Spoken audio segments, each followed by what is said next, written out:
মাদক আমাদের দেশে সবচেয়ে একটা ভয়াবহ বিস্ফোরক। এটি আমাদের যুব সমাজকে যেমন ধ্বংস করছে, পরিবারে অস্থিরতা সৃষ্টি করছে, সাথে সাথে এটা রাষ্ট্রীয় নিরাপত্তার জন্য একটা হুমকি। গ্রেপ্তারকৃত ব্যক্তিরা প্রত্যেকেই পেশাদারভাবে মাদক ব্যবসায়ী। তারা দীর্ঘদিন ধরেই এই ধরনের কাজ করে আসছে। গতকাল অর্থাৎ 30/7/2026 তারিখ রাত অনুমান 22:10 ঘটিকায় ঢাকা জেলার কেরানীগঞ্জ মডেল থানার অধীন মধ্যচর দক্ষিণ বালুচর এলাকায় অভিযান পরিচালনা করে ইয়াবা তৈরির বিভিন্ন কাঁচামাল ও যন্ত্রপাতি সহ 4 জন সক্রিয় মাদকদ্রব্য ইয়াবা উৎপাদনকারী ও ব্যবসায়ীকে গ্রেপ্তার করেছে র্যাব 10। অপারেশনটি মূলত পরিচালনা করে র্যাব 10-এর সদর কোম্পানি এবং এই অপারেশন পরিচালনাকালে চৌকস আভিযানিক দল গোপন সংবাদের ভিত্তিতে রাত আনুমানিক 10:10 ঘটিকা অর্থাৎ 22:10 ঘটিকায় গত রাত্রে ঢাকা জেলার কেরানীগঞ্জ মডেল থানাধীন মধ্যচর দক্ষিণ বালুরচর এলাকায় একটি ইয়াবা প্রস্তুত ও ক্রয় বিক্রয় চক্রের আস্তানায় অভিযান পরিচালনা করে।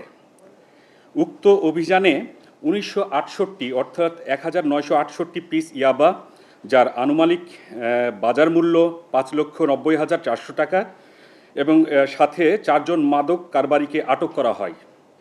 এ সময় তাদের নিকট হতে ইয়াবা তৈরির বিভিন্ন ধরনের পাউডার সদৃশ কাঁচামাল ও যন্ত্রপাতি, 5টি মোবাইল ফোন এবং একটি ওজন পরিমাপক যন্ত্র জব্দ করা হয়। গ্রেপ্তারকৃত মাদক ব্যবসায়ীদের নাম: 1 নম্বর মোহাম্মদ আলমগীর ওরফে আন্ডে, বয়স 40, পিতা মৃত সবুর, সাং চাঙ্কেরপুল, থানা বংশাল। 2 নম্বর আসামি আলী আরমান, বয়স 36, পিতা কামরুদ্দিন, সাং বাবর রোড, থানা মোহাম্মদপুর ডিএমপি। 3 নম্বর শাহজাহান, বয়স 40, পিতা মোহাম্মদ কাশেম, থানা সাভার, জেলা ঢাকা। 4 নম্বর সোনিয়া, বয়স 30, পিতা মৃত শফিক, রিং রোড, থানা আদাবর, ডিএমপি। এই বলে আমরা প্রাথমিকভাবে জানতে পারি।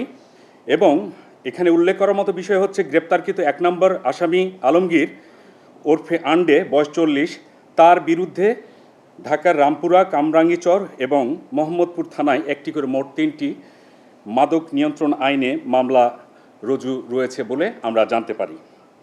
এবং গ্রেপ্তারকৃত ব্যক্তিরা প্রত্যেকেই পেশাদারভাবে মাদক ব্যবসায়ী। তারা দীর্ঘদিন ধরেই এই ধরনের কাজ করে আসছে এবং এই ধরনের উপকরণ সংগ্রহ করে ইয়াবা নতুনভাবে তারা এই উদ্ভাবন করে বাংলাদেশে অর্থাৎ ঢাকা রাজধানীতে এখন ইয়াবার কারখানা তারা তৈরি করেছে, এবং যেটা আমরা হাতে নাতেই গতকালকে রাত্রে আমরা অপারেশন করে তাদেরকে ধৃত করি এবং প্রয়োজনীয় যেগুলো সরঞ্জামাদি ছিল, কাঁচামাল ছিল, সবগুলোই আমরা জব্দ করি।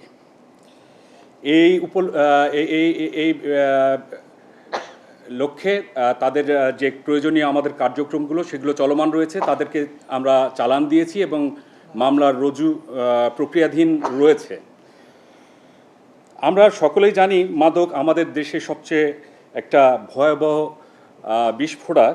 এটি আমাদের যুব সমাজকে যেমন ধ্বংস করছে, পরিবারে অস্থিরতা সৃষ্টি করছে, সাথে সাথে এটা রাষ্ট্রীয় নিরাপত্তার জন্য একটা হুমকি। র্যাব দৃঢ়ভাবে বিশ্বাস করে মানুষ নির্মূলে জিরো টলারেন্স নীতির বাস্তবায়ন ছাড়াও সমাজের শান্তি ও উন্নয়ন কোনোভাবেই সম্ভব নয়। র্যাব 10 মাদক নির্মূলে অভিযানে সর্বোচ্চ পেশাদারিত্ব ও আন্তরিকতা নিয়ে কাজ করে যাচ্ছে। ভবিষ্যতে মাদক, অস্ত্র, সন্ত্রাস ও চাঁদাবাজির বিরুদ্ধে র্যাবের অভিযান অব্যাহত থাকবে। এ ধরনের অপরাধমূলক কর্মকাণ্ড সম্পর্কে তথ্য পাওয়া গেলে নিকটস্থ আইনশৃঙ্খলা বাহিনী বা র্যাবকে অবহিত করার জন্য সকলকে আহ্বান জানানো হচ্ছে।